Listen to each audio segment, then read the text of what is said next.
Welcome to the audio edition of St. Giles in the Word for June 28th, 2025. We will be reading Hebrews 8 and 1 Samuel 12 from the New International Version together. Let us begin in the book of Hebrews. Now, the main point of what we are saying is this. We do have such a high priest who sat down at the right hand of the throne of the majesty in heaven, and who serves in the sanctuary, the true tabernacle set up by the Lord, not by a mere human being. Every high priest is appointed to offer both gifts and sacrifices, and so it was necessary for this one also to have something to offer. If he were on earth, he would not be a priest, for there are already priests who offer the gifts prescribed by the law. They serve at a sanctuary that is a copy and shadow of what is in heaven. This is why Moses was warned when he was about to build the tabernacle. See to it that you make everything according to the pattern shown you on the mountain. But in fact, the ministry Jesus has received is as superior to theirs as the covenant of which he is mediator is superior to the old one, since the new covenant is established on better promises.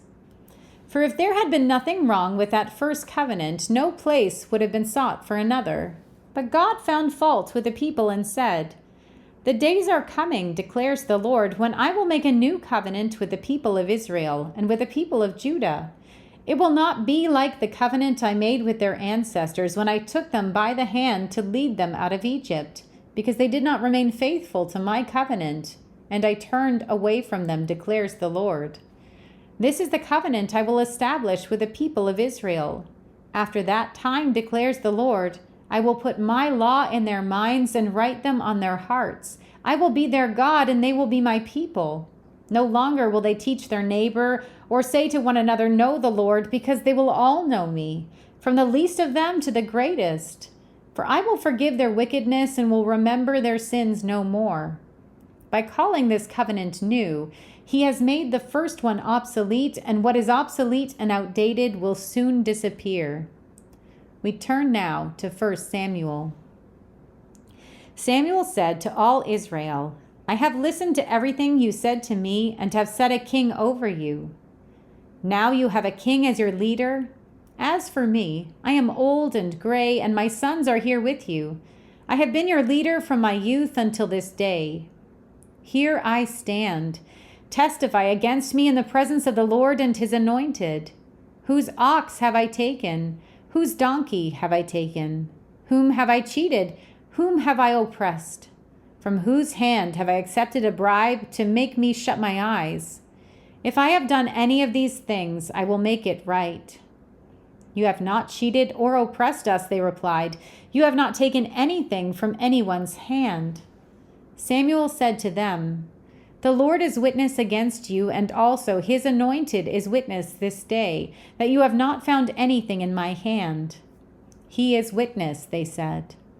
Then Samuel said to the people, "It is the Lord who appointed Moses and Aaron and brought your ancestors up out of Egypt. Now then stand here, because I am going to confront you with evidence before the Lord as to all the righteous acts performed by the Lord for you and your ancestors. After Jacob entered Egypt, they cried to the Lord for help, and the Lord sent Moses and Aaron, who brought your ancestors out of Egypt and settled them in this place.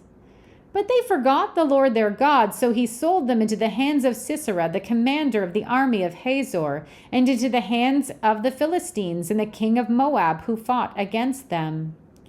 They cried out to the Lord and said, 'We have sinned. We have forsaken the Lord and served the Baals and the Ashtoreths. But now deliver us from the hands of our enemies, and we will serve you.' Then the Lord sent Jerubbaal, Barak, Jephthah, and Samuel, and he delivered you from the hands of your enemies all around you, so that you lived in safety.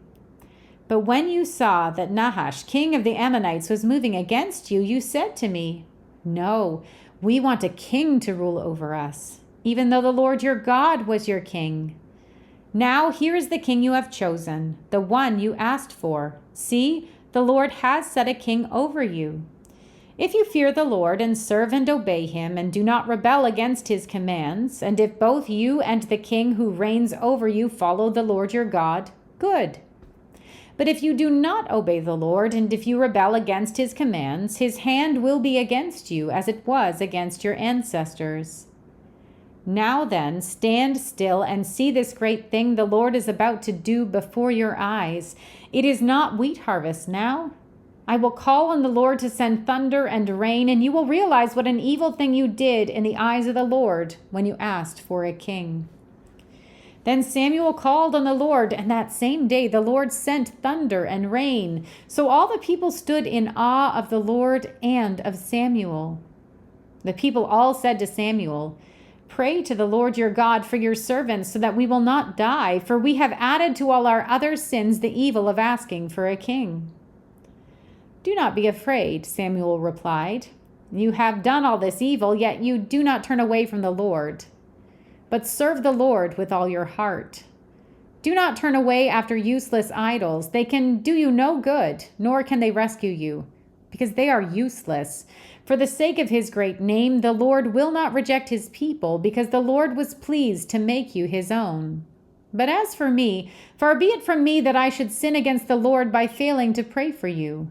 And I will teach you the way that is good and right. But be sure to fear the Lord and serve him faithfully with all your heart. Consider what great things he has done for you. Yet if you persist in doing evil, both you and your king will perish." Here ends our reading for today.